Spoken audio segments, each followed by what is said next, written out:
Қайырлы күн сұлуларым. Бүгінгі видеомызды қыс мезгіліндегі тері күтіміне арнаймыз. Ал сіздер қазақ тілді контентімізді қолдап, үліпіл басып, тіркеле отырыңыздар. Қыс мезгілінде терімізге ерекше көңіл бөлуіміз керек. Даладағы аяз бен ғимараттардағы ыстық ауа, яғни температураның жылдам ауысуы әсіресе бет терісіне бірден әсер етіп құрғатып жібереді. Сол себепті үнемі ылғалдандырып отыруымыз қажет. Негізгі күтім тазалау, ылғалдандыру және қорғанудан тұрады. Алайда қыста нәрлендіруді де ұмытпауымыз керек. Яғни құрамында майлар бар, нәрлендіретін иіс майлар жағып, үй жағдайында нәрлендіретін маскалар жасаңыз. Тазарту құралдары өте жұмсақ болғаны дұрыс. Яғни құрамында гиалурон қышқылы, пантенол және церамидтер бар құралдарды пайдаланыңыз. Ал гидрогельдер мен құрамында спирті бар тониктерді көктемге дейін ұмыта тұрыңыз. Ал ылғалдандыру құралдарын таңдарда өз тері типіңізге мән беріңіз. Майлы және аралас теріге жеңіл тоник немесе гельдер, қалыпты теріге ылғалдандыратын лосьон, ал құрғақ тері үшін терең ылғалдандыратын крем пайдаланған жөн. Бұл ылғалдандырғыштардың құрамында гиалурон қышқылы, алоэ сөлі, глицерин, сквален және амин қышқылдары болғаны дұрыс. Қыста күн сәулесі аз түскенімен де қарға шағылысқан ультракүлгін сәулесі жаздағыдан кем әсер етпейді.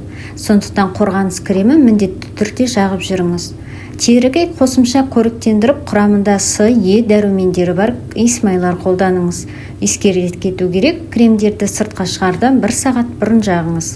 Аптасына 2-3 рет үй жағдайында нәрлендіретін және ылғалдандыратын маскалар жасаңыз.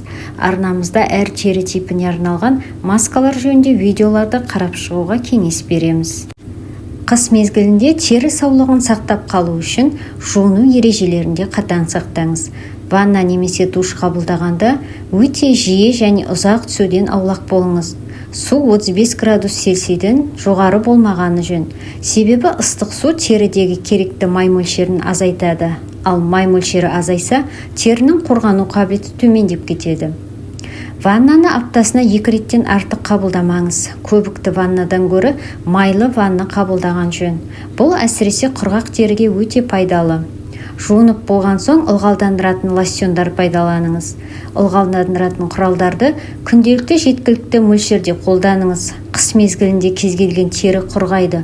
Сондықтан әркім өз тері типіне арналған ылғалдандырғыштарды қолдануы керек.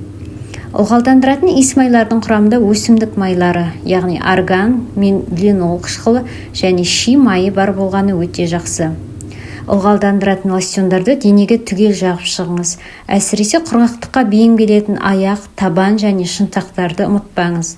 Суық ауа райы тікелей әсер ететін бет пен қолдар ерекше күтімді қажет етеді. Қатты суықтан қолдарыңыз жарылып кетпеу үшін үнемі ылғалдандыратын және қорек беретін иіс майлар жағып қолғап киіп жүріңіз. Қыста ерінді де ұмытпаған жөн. Ерінге күтім жасау үшін құрамында липидтер, балауыз немесе ерінге арналған иіс майлары бар арнайы ерін далабын пайдаланыңыз. Мойын мен декольте аймағына да мән беріңіз. Күнделікті ылғалдандыратын иіс май жағып, массаж жасап қойыңыз. Өте қалың тоқылған шарфтар мен тоқымаларды теріні тітіркендіруі мүмкін. Сондықтан олардан аулақ болыңыз. Тері әдемілігін сақтап қалу дұрыс тамақтануға да байланысты. Суды көп ішіп, майлы қышқылдарға бай өнімдерді, яғни жаңғақтар, авокадо, зәйтүн майын молынан тұтыныңыз. Мінекей сұлуларым, осы кеңестерді ескеріп, жасап жүрсеңіз, тері сұлулығын сақтап әрдайым әдемі боласыздар. Назарларыңызға рахмет.